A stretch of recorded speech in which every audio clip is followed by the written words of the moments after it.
নির্বাসনে, নির্যাতনে, কারাবাসে, আয়না করে যার জীবন গেল 17 বছর, তাকে আজকে দেশদ্রোহী বানানো হচ্ছে। এই কি রাজনীতি হওয়া উচিত? তারা আমাদেরকে দেশদ্রোহী এবং অন্যান্য দেশের এজেন্ট বানাতে তৎপর হয়ে উঠেছে। এমনকি এই পর্যায়ে গিয়েছে যে আমাদের ছেলে সন্তানদের বিরুদ্ধেও তারা এই সমস্ত কুৎসা রটনার অংশ বানিয়ে নিয়েছে। আমরা গণতন্ত্রের পক্ষে যারা কথা বলি, যারা বাংলাদেশের স্বাধীনতা সার্বভৌমত্বকে সুরক্ষিত করার জন্য সারা জীবন নির্যাতিত হয়েছি, নির্বাসিত থেকেছি, কারাবাসে থেকেছি এবং কোন কোন সময় আমরা আয়না করে থেকেছি। নির্বাসনে, নির্যাতনে, কারাবাসে, আয়না করে যার জীবন গেল 17 বছর, তাকে আজকে দেশদ্রোহী বানানো হচ্ছে। এই কি রাজনীতি হওয়া উচিত?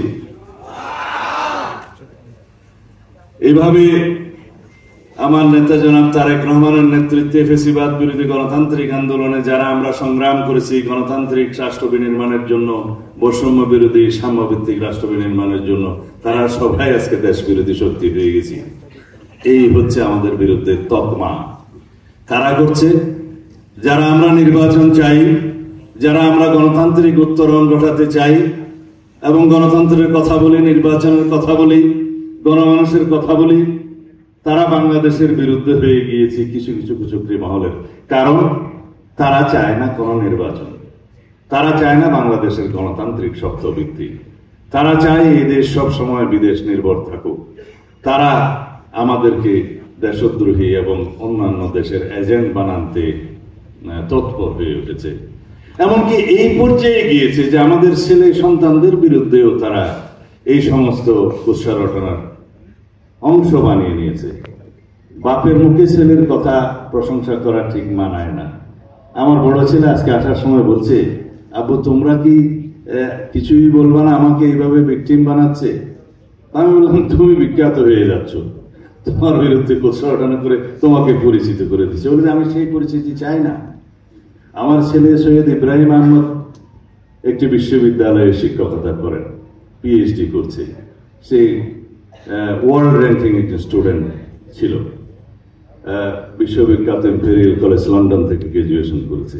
এখন যে কোনো ব্র্যান্ডের পুরাতন এসি বদলে নতুন ওয়ালটন এসিতে উপভোগ করুন 25% ছাড়।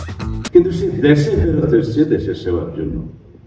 আমার উপর যে নির্যাতন হয়েছে, যে অত্যাচার হয়েছে, যে কারাবাস হয়েছে, তার সবকিছুর ভুক্তভোগী আমার পরিবার, আমার সন্তানরা। তারপরেও তারা দেশে ফিরে এসছে দেশের টানে। তারা তো বিদেশে থেকে যেতে পারত, ব্রেন ড্রেন হয়ে যেত। এই অবস্থায় তাকে বানানো হয়েছে একটি বিতর্কিত ব্যবসায়িক কোম্পানির অফিস নাকি পাহারা দিচ্ছে।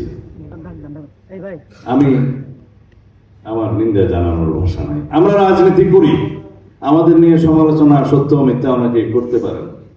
যুদ্ধের ময়দানেও ফ্যামিলিকে বাদ রাখা হয়, স্ত্রী পুত্র সন্তানদেরকে টাচ করা হয় না যুদ্ধের ময়দানেও। কিন্তু আমরা একে একটা বিশ্রী যুদ্ধ হচ্ছে আমাদের বিরুদ্ধে, এটি আমাদের গণতান্ত্রিক সংগ্রামকে কলঙ্কিত করে।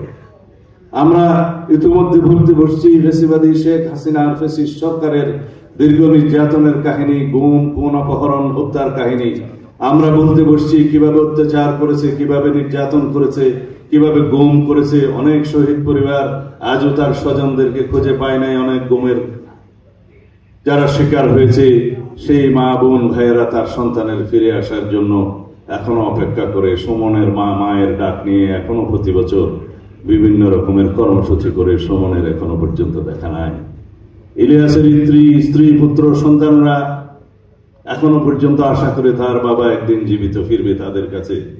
আমরা বলতে বসছি অনেক রকমের অত্যাচারের কাহিনী, যারা রাস্তায় রাস্তায় ঘুরেছে গুমের শিকার সন্তানের মুক্তির জন্য এখনো পর্যন্ত মুক্তির প্রহর গুনছে।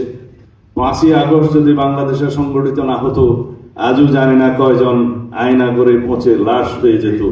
সেই অত্যাচারের কাহিনী আমরা বলতে বসছি। আমরা যে বৈষম্যহীন সমাজ বিনির্মাণের জন্য সংগ্রাম করেছি, আজীবন গণতন্ত্রের পক্ষে ত্যাগ স্বীকার করেছি, অবিরাম সংগ্রাম করেছি ফ্যাসিবাদের বিরুদ্ধে, আমরা সেই ঐক্যকে কেন যেন নষ্ট করতে চাচ্ছি। কিছু কিছু শক্তি সেই গণতান্ত্রিক শক্তি সমূহের মধ্যে ফাটল ধরানোর জন্য অবিরাম প্রচেষ্টা করে যাচ্ছে। কেউ বিদেশে থেকে, কেউ স্বদেশে, কেউ বুঝতে চাচ্ছে না গণতান্ত্রিক উত্তরণ কবে হবে। আমরা সেই গণতন্ত্র, যে গণতন্ত্রের জন্য আমরা রক্ত দিয়েছি, আমাদের অন্যান্য দাবির মধ্যে প্রধানত দাবি ছিল আমরা ভোটাধিকার চাই, আমরা গণতন্ত্র চাই, আমরা সাংবিধানিক অধিকার চাই, আমরা বাংলাদেশে right to speech, right two association এবং ফ্রিডম অফ প্রেস চাই।